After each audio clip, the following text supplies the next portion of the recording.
ఏం చేయగలరు? నేను అట్లా కూడా అంటున్నాను. నేను సైట్ కి వచ్చి ఎవరికైనా ఏమైనా చేసే ధైర్యం ఉందా? అది లేదు.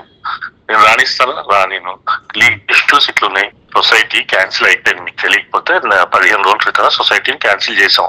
145 ప్లాట్లు మాకు అయిపోయినాక ఇంకేముంటుంది సొసైటీ? అది ఎవరున్నారు సొసైటీలో? నాగార్జునరావు ఆడంతా అమ్మేసింది ప్లాట్లు, అప్పుడే అని మీకేసాము. మూర్తిరాజు ఒక్కరు లింగురెడ్డి కూడా బట్టు తిరుగుతున్నాడు. సొసైటీ లేదు, తొక్కాలి, తీసి అవతల పడేసాం సొసైటీని. సొసైటీ అనేది ఇండివిజువల్ సొసైటీ. అప్పుడు పెట్టింది రెసిడెన్షియల్ ప్లాట్లు కట్టుకుందాం. ఇప్పుడు ఇదంతా ఇన్ని ప్రాబ్లమ్స్ ఇన్ని ఇష్యూస్ అయ్యి మొత్తం మేము కొనేసి ఇంకెక్కడ ఉంటుంది సొసైటీ? అసలు రిజిస్ట్రేషన్ కూడా కాదు అక్కడ. మొన్న కూడా సబ్ రిజిస్టర్ కి 50 లక్షలు ఇచ్చి రిజిస్టర్ చేయించాను.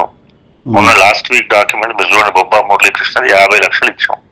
అది ప్లస్ అఫిడవిట్ ఇచ్చాం. ఏంటి మాకు అన్ని తెలుసు, దీంట్లో లిటిగేషన్ కోర్టులో స్టే ఉందని తెలుసు. ఫ్రాంక్ గా చెప్తున్నా, అంటే మీకు తెలీదో మరి తెలియదు కానీ నాకు ఇది civil issue. First of all criminal issue కాదు, సివిల్ ఇష్యూ.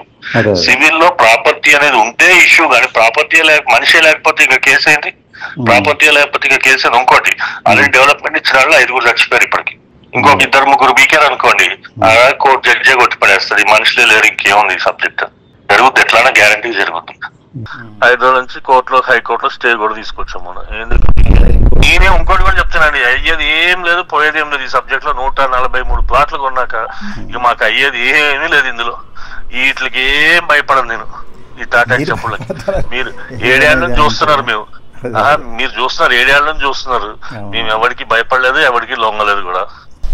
అక్కడ సబ్ రిజిస్టర్ కూడా మేము మేనేజ్ చేసి చేంజ్ చేసుకుంటున్నాం. రిజిస్ట్రేషన్లు, కోర్టు స్టే ఏం పర్లేదు, మేము చూసుకుంటాం. ఇలాంటి మాదాపూర్ మెయిన్ రోడ్డు మీద బెంచ్ షోరూమ్ దాటాక 4000 గజాలు 80,000 రూపాయల గజం కొన్నా. దాంట్లో డిస్ప్యూట్ ఉంది, కొనుక్కున్నా. అది నేను క్లియర్ చేసుకున్నా. ఒకటే రోజులో క్లియర్ చేసే డిస్ప్యూట్. పొజిషన్ లో వేరే వాడు ఉన్నాడు, లాత్ కొట్టా, పోలీసులు పెట్టాం, లాత్ కొట్టాం, తీసుకొచ్చాం, క్లియర్ చేసాం. డాక్యుమెంట్, ఒరిజినల్ డాక్యుమెంట్ ఒకటి దగ్గర ఉంది. ఆయన దగ్గరికి వెళ్ళాం, ఆడికి ₹1,00,00,000 ఇచ్చా, డాక్యుమెంట్ తెచ్చుకున్నా. 30 ఏళ్ళ నుంచి సెటిల్ కానీ ఒకటే రోజు క్లోజ్ చేసుకున్నాం. మాకు ధైర్యం ఉంది, చేసాం. ఇంకోటి రోజుకి రేట్ తగ్గుతుంది కానీ పెరగదు. ఎందుకు చెప్పనండి, మెజారిటీ మాది అయిపోయాక రేట్ తగ్గుతుంది కానీ పెరగదు. ఆ పెరుగుతుందని ఏమైనా భ్రమలో ఉన్నారేమో, అట్లాంటిది ఉండకండి. ఇక మీరే డిసైడ్ చేసుకోండి. ఎందుకంటే ఇది ఏదో ఎటు పోదు కాదు. ఈ రోజు కాకపోయినా ఇంకో 10 ఏళ్ళకైనా నేనన్నా ఇష్టం లేకపోయినా నాకు ఇవ్వాల్సిందే మీరు.